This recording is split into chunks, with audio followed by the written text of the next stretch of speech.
Dimasukkan mereka racun sebanyak-banyak racun ke dalam kaki bagian depan. Dimakan Nabi. Begitu Nabi datang Jibril ngasih tahu, muntahkan ya Muhammad. Dimuntahkan Nabi SAW. Tapi sempat tertelan sedikit.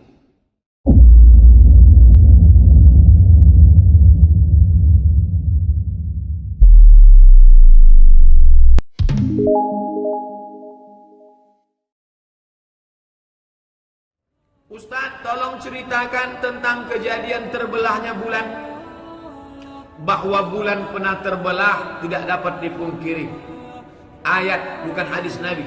Iqtarabatis sa'ah. Hari kiamat sudah dekat. Wanshaqqal qamar. Lalu kemudian matahari, bulan terbelah.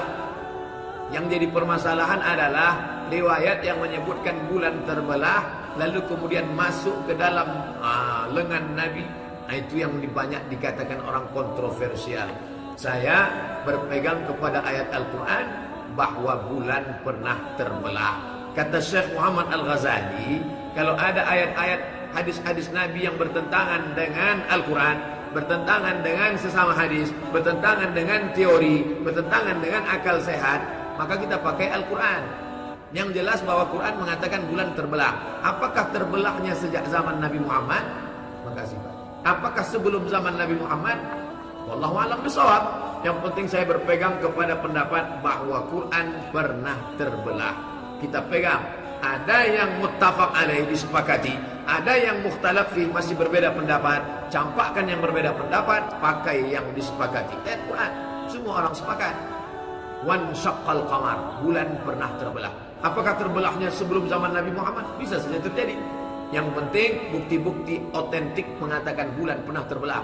Ada satu lembah yang dalam keliling, yang kedalamannya hampir sama, menunjukkan bahwa dia pernah terjadi terbelahnya bulan. Dan banyak orang masuk Islam gara-gara itu.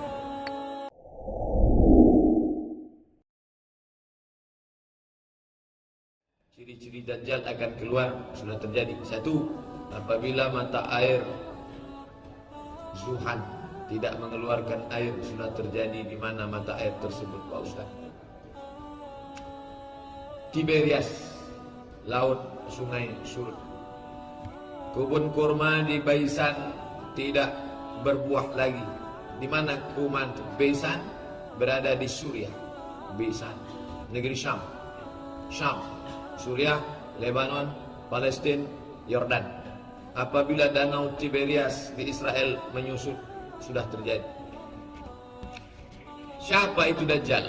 Dajjal itu manusia, bukan makhluk raksasa yang telinganya panjang. Itu mitos. Dajjal itu manusia. Cirinya bagaimana? Dia tunjuk langit ya sama ibtiri turun hujan. Dia tunjuk bumi ya ard umbuti tumbuh tanaman. Dia tunjuk manusia orang mati ya mayit kum tegak. Artinya dia mirip seperti Nabi Isa. Lalu orang menyangka dia Isa, makanya dipangkal namanya Al-Masihid Dajjal. Allahumma inni a'udzubika min azabi jahannam wa min azabil qabri wa min fitnatil mahya wal mamat wa min syarri fitnatil Masihid Dajjal. Karena dia mirip macam Al-Masih, seperti Al-Masih, tapi dia Dajjal. Dajjal artinya palsu. Al-Masih Dajjal, Al-Masih palsu. Siapa itu Imam Mahdi? Imam Mahdi adalah orang soleh keturunan Nabi Muhammad SAW yang akan diutus Nabi pada akhir zaman, akan menegakkan Al-Mahdi, bawa hidayah. Mana duluan? Apakah duluan Dajjal? Maka dalam hadis, ada satu hadis menyebut, dikutip oleh Syekh Atiyah Saqar dalam Fatwa Al-Azhar, La Mahdiya illa Isa. Jadi dia menurut pendapat ini, kata dia, Isa itu sekaligus Mahdi, dan dia yang akan membunuh Dajjal. Dia yang akan membunuh Dajjal itu, sehingga Dajjal itu mati, berakhir sezaman, dan dia yang akan membunuh Dajjal itu mati. Menurut hadisnya Ustaz, setelah muncul keduanya, apa yang terjadi menjelang kiamat datang? Sampai akhirnya orang menjadi jahat semua, lalu kemudian tidak lagi ada yang menyebut Allah. Tidak akan terjadi kiamat selama masih ada orang menyebut Allah, Allah. Bukan menyebut lafaznya saja. Karena kalau menyebut itu orang kafir pun pandai. Makna Allah, Allah, ucapan Allah berpengaruh pada perilakunya. Ucapan Allah berpengaruh kepada pola pikirnya.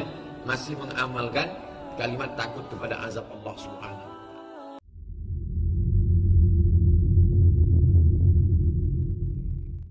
Pak Ustadz, apa betul kaum Bani Israel pernah membunuh nabi-nabi? Kullama ja'akum rasulun bima la tahwa anfusukum. Kalau datang nabi-nabi tidak sesuai dengan keinginan hawa nafsu mereka, fariqan kazzabtum wa fariqan taqtulun. Sebagiannya kamu dustakan, sebagiannya kamu bunuh. Ayat Quran. Asal datang nabi tak sesuai dengan keinginan mereka, dua saja. Kalau tak mereka dustakan, mereka bunuh. Nabi Isa, Pak Ustadz, Nabi Isa mereka bunuh menurut versi Kristen. Menurut orang Kristen, Nabi Isa itu dibunuh oleh orang Yahudi. Makanya mereka buatkan filmnya. Ketika film itu beredar, The Passion of Christ, film itu ditolak oleh Yahudi mentah-mentah, karena film itu menunjukkan orang Yahudi yang membunuh Yesus.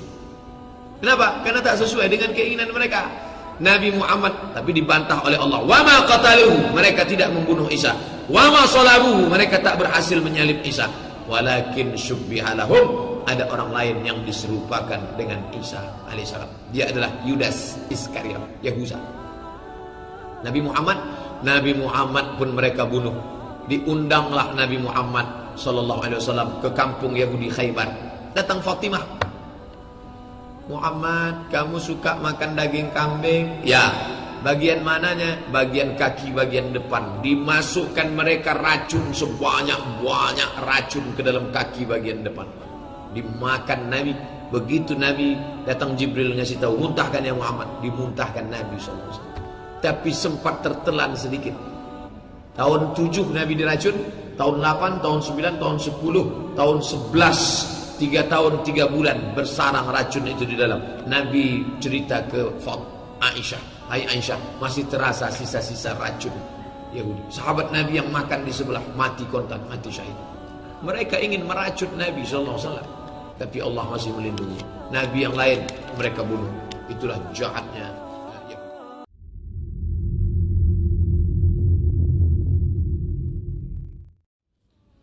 Mau bertanya Pak Ustadz, benarkah seorang yang mati syahid bisa memberi syafaat kepada 70 orang keluarganya? Bukan hanya orang mati syahid, ada syafaat orang beriman. Ketika seluruh jamaah An-Nur diperintahkan Allah masuk surga. Wasiqal ladzina taqaw ilal jannati zumara. Hai semua jamaah An-Nur, masuklah kalian ke dalam surga. Maka ketika itu ada orang yang tak mau masuk ke dalam surga. Ya Allah, aku rasa tak siap masuk surga. Kenapa? Karena ada saudaraku yang belum kulihat. Dulu kami sama-sama duduk sama dia waktu pengajian subuh Sabtu, subuh Ahad. Sekarang kulihat dia tak ada. Rupanya kawan itu transit di neraka jahanam. Maka kata Allah, cari dia, cari dia. Yang lain minta juga begitu. Kata Allah, cari siapa yang ada imannya sebesar duit dinar. Dinar itu duit logam beratnya 4,25 gram. Buka hadis ini dalam kitab Al-Lu'lu' wal Marjan fi mattafaqa alaihi syai'an. Sahih Bukhari, Sahih Muslim digabungkan jadi dua. Itu nama kitab Al-Lu'lu' wal Marjan. Hadis sahih, tersahih di antara yang sahih. Bayangkan itu, tentang orang yang masuk neraka bisa diselamatkan saudaranya. Begitu juga dengan orang yang mati syahid. Siapa saja yang bisa memberi syafaat? Orang soleh, ulama, orang yang mati syahid. Nabi Muhammad SAW. Al-Quran bisa memberi syafaat. Iqra'ul Quran, baca Quran. Fa innahu ya'ti yaumal qiyamah, Quran akan datang hari kiamat. Syafi'an li ashabi, memberikan syafaat kepada orang yang bisa menolong. Nah, begitu juga dengan sholat jenazah yang 40 orang. Siapa yang sholat jenazahnya 40, maka dia diberikan pertolongan. Begitu juga dengan yang mati pada malam Jumat, diberikan pertolongan. Ketika tak ada yang bisa menolong, ada beberapa yang bisa menolong. Ini salah satunya. Man zallazi yashfa'u 'indahu illa biiznih. Siapa yang bisa menolong kecuali dengan izinnya?